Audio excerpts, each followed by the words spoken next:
It's 2023, going into week 4 for college football. NC Crew Sports is back.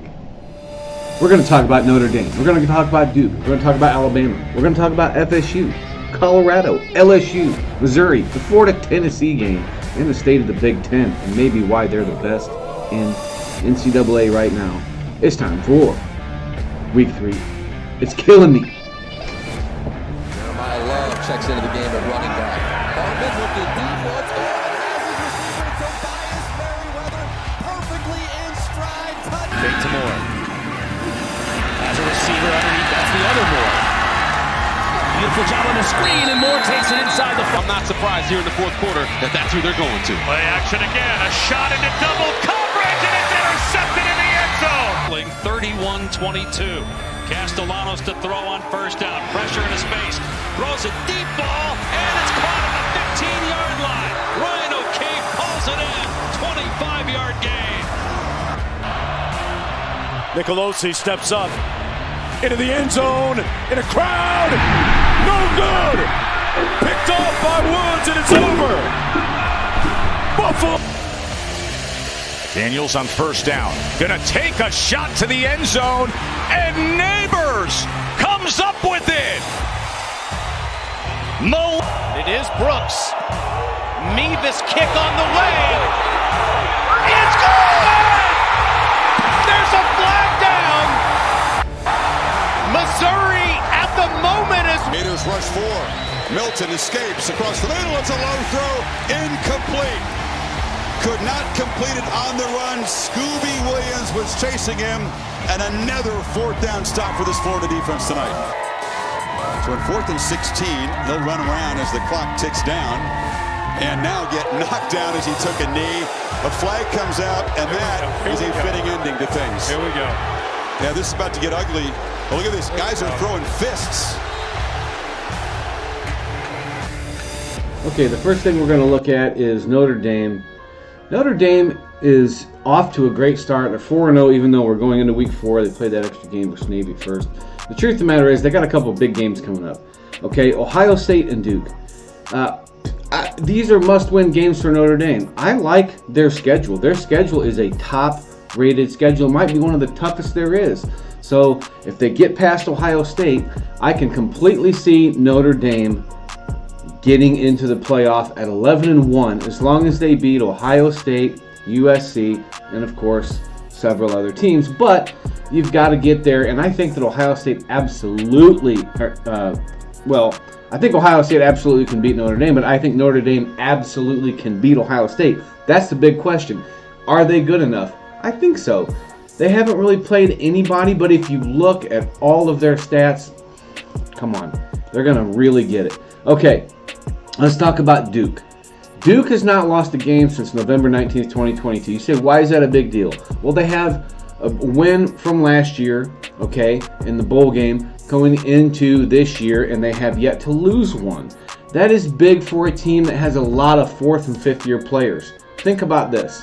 Okay, Riley Leonard is their quarterback. Now, I'm going to show you Riley Leonard. Riley Leonard is 6'4", 200 and some pounds. He has only 1 passing touchdown, but he has 3 rushing touchdowns for a total of 4 touchdowns in only 3 games. Yes, they had to play crap Northwestern. Yes, they had to play, but who did they beat? Look at who they beat, okay? And when you look at who they beat week 1, I'm thinking, that's a big deal. So we look at Duke and we think this is a big question mark in the ACC. It ain't going to be Clemson, okay? Duke won their division last year. They're about to win it again. My thing is, if Duke goes 11-1 with a championship in the ACC, as long as Florida State doesn't whip them, which is their only problem, I'm going to say that Duke could possibly be in the top 10 at the end of the year. I don't think they're going to make the playoffs, but the truth of the matter is that if they beat Florida State, they could have a chance. I don't think they are, but they are set up for success. And that's really all I'm about to say here is that Duke, good luck to them. They're set up for success, so on and so forth. All right, Alabama. My model for Alabama this year is going to be a win is a win. Okay? Here's the problem with Alabama. They've got athleticism. They've got decent recruiting. They're in the toughest conference in all of football. Okay? The SEC is great.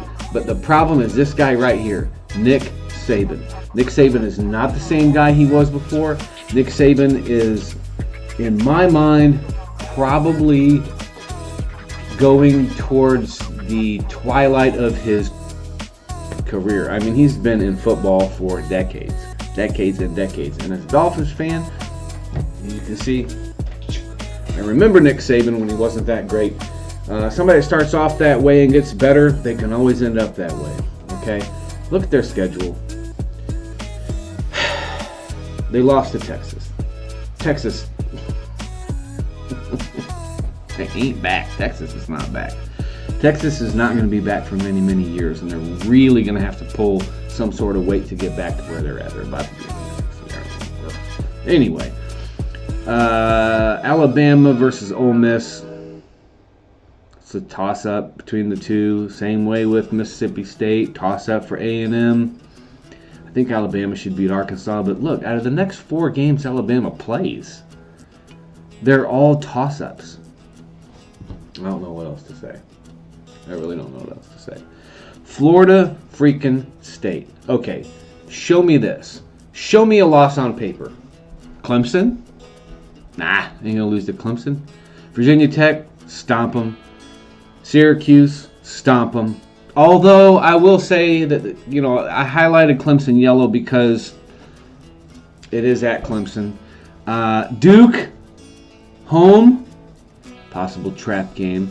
Should stomp Wake Forest and Pittsburgh. Miami, I don't know. It depends. They're ranked 20, but that's several weeks away. And then, of course, they play Florida, and we don't know where Florida's at. It is what it is. Okay. This year, the reason why I'm highlighting Colorado is because, yes, there's a big storyline on Prime Time, Coach Prime, Deion Sanders. Of course, I remember Deion Sanders when he played in the NFL and when he played baseball. I watched him live do those things. Here's the deal. The Pac-12, prior to 2023 season beginning, had a Pac-12 is going to be the worst conference in all of football. Oh, nay. Think about it. Pac-12 has become a show me the money. Jerry Maguire. Think about that movie. They were show me the money. And once they got in there, it's the same thing with Colorado and the Pac-12. But they got 2 games coming up. They got Oregon and USC. I'm not saying Colorado's not for real, but they haven't played anybody relevant yet. They're about to. They're about to play Oregon. They're about to play USC. I think that if they beat Oregon and they beat USC, you can talk about possible Pac-12 champion, 11-1 or undefeated, and I'm eating my words. Colorado could be in playoffs as a Pac-12 champion. These are really the only 2 big games I see them struggling with, and once a team like that gets major confidence, it is all she wrote on momentum. All right, let's move on to LSU. Just real quick, I think LSU has this thing where they lost the first game of the year, and they're the type of team in the program history, and I realize they have completely different coaches. I realize that everything is different now than it used to be 5 years ago. But the truth of the matter is that if they do well, it will really help FSU.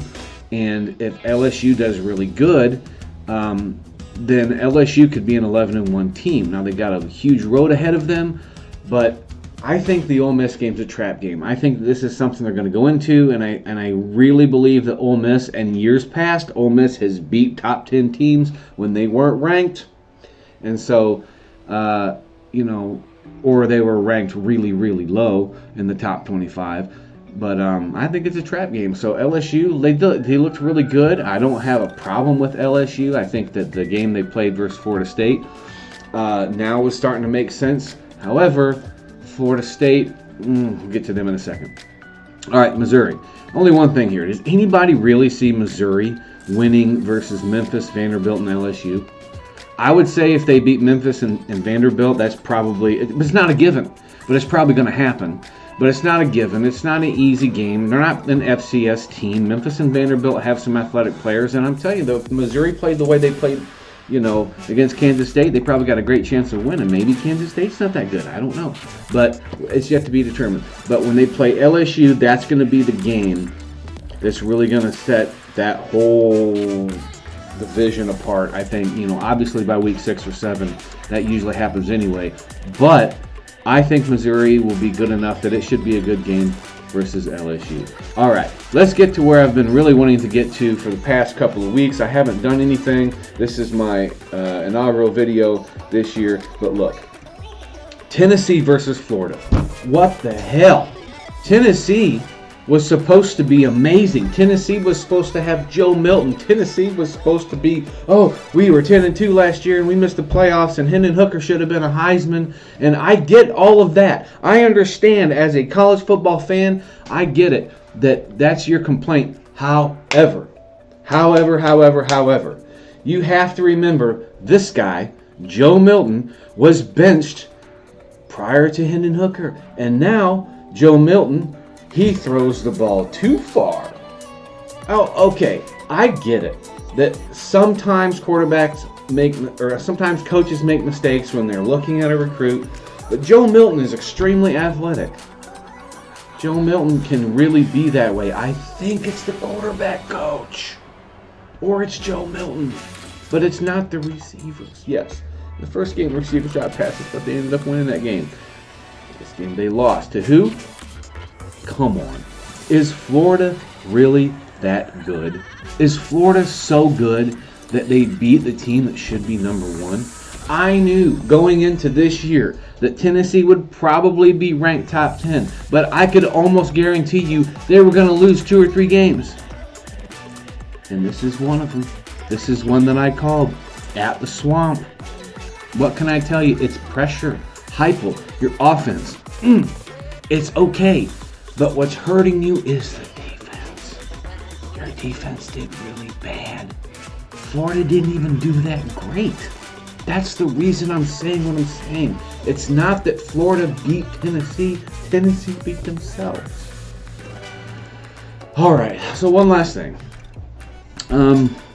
Big Ten. Look at this. The Big Ten East. The Big Ten East is obviously, year after year, the better division between everything.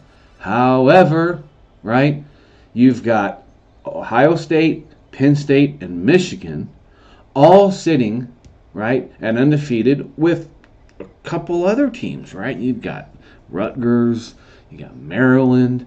Okay, now, we know Michigan State is done for the year. We know Michigan State is not going to be anything, and sometimes they are, but count them out.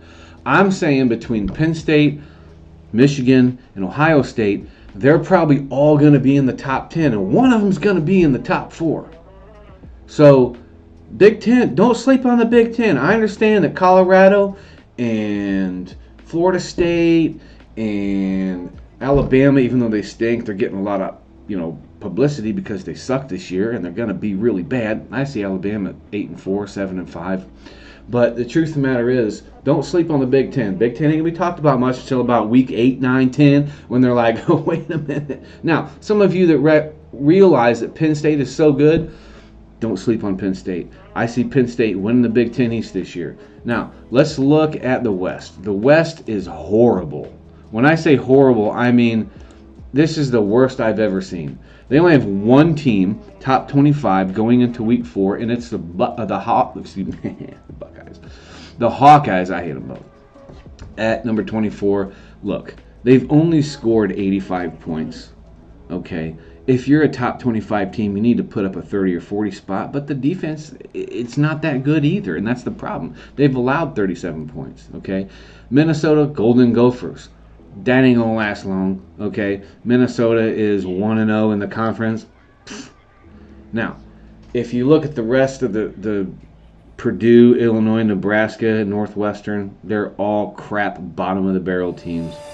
Bottom line is, the East is going to take away, and I'm going to tell you, you might see Iowa or Wisconsin in the championship game, but you are absolutely not going to see anybody from the West being a contender. My whole point is the Big Ten East is probably going to be 1, maybe 2 spots. I don't see how they can really get 2 out of the same conference, but it's happened before. Not last year. Anyway, good luck to every team that I talked about. We got more. If you want to see your team, get a little review, and I'll give you my honest opinion, put it in the comments. I'd love to be able to do that. I'd love to be able to do Nebraska. I'd love to be able to talk about Tennessee more. I'd love to be able to talk about Colorado more.